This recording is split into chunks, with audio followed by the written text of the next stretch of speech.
हाय नमस्कार, आपले चॅनल स्वाद जेवण आणि जीवन यामध्ये मी आरती जाधव आपलं सर्वांचं मनपूर्वक स्वागत करते। तर आज आपण पपईपासून टुटी फ्रुटी बनवणार आहोत, जे आईस्क्रीममध्ये असते, केकमध्ये असते किंवा मुलांना खाऊ नसेल घरामध्ये तर तुम्ही असंही खायला देऊ शकता।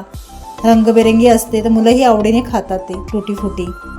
तर ही पहा, अशी हिरवीगार पपई आणायची बाजारातनं आणि टुटी फ्रुटी बनवून आपण हवाबंद डब्यामध्ये ठेवून आपण केव्हाही वापरू शकतो, केकमध्ये, आईस्क्रीममध्ये किंवा मुलांना खायला देऊ शकतो। खूपच छान लागते ती। चला तर आपण बनवायला घेऊया टुटी फ्रुटी। तर हे पहा, आपण पाणी घेतले। आता या पाण्यामध्ये आपण पपई धुवून घेऊया छान अशी। पहा, छान अशी धुवून घ्यायची, काय माती वगैरे असेल तर निघून जाईल ती, कारण आपण तिची साल काढणारच आहोत, तरी पण धुवून घ्यायची पपई। तर हे पहा,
तरी पहा, आपली टुटी फ्रुटी 12 तास होऊन गेले सुकून, आपण छान अशी सुकली गेली आहे। आता ह्या हवाबंद डब्यामध्ये भरून ठेवूया आणि जेव्हा आपल्याला हवे असेल तेव्हा आपण आईस्क्रीम, केक, टुटी फ्रुटीचा केक किंवा मुलांना असंही खायला दिलं तरी छान। खाऊ नसेल घरामध्ये तर तुम्ही ही टुटी फ्रुटी देऊ शकता मुलांना। तरी पहा, अशी हवाबंद डब्यामध्ये भरायची, म्हणजे ती खराबही होत नाही आणि छान टिकली जाते।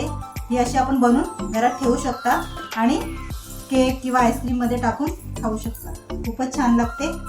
हा, ही कच्च्या पपईपासून आपण टुटी फ्रुटी बनवलेली आहे। कशी वाटली आपली टुटी फ्रुटीची रेसिपी नक्की कमेंट करून सांगा आणि अशाच नवीन नवीन रेसिपी पाहण्यासाठी आपले चॅनल स्वाद जेवण आणि जीवन नेहमी बघत राहा। लाईक, शेअर आणि सबस्क्राईब करायला विसरू नका। धन्यवाद।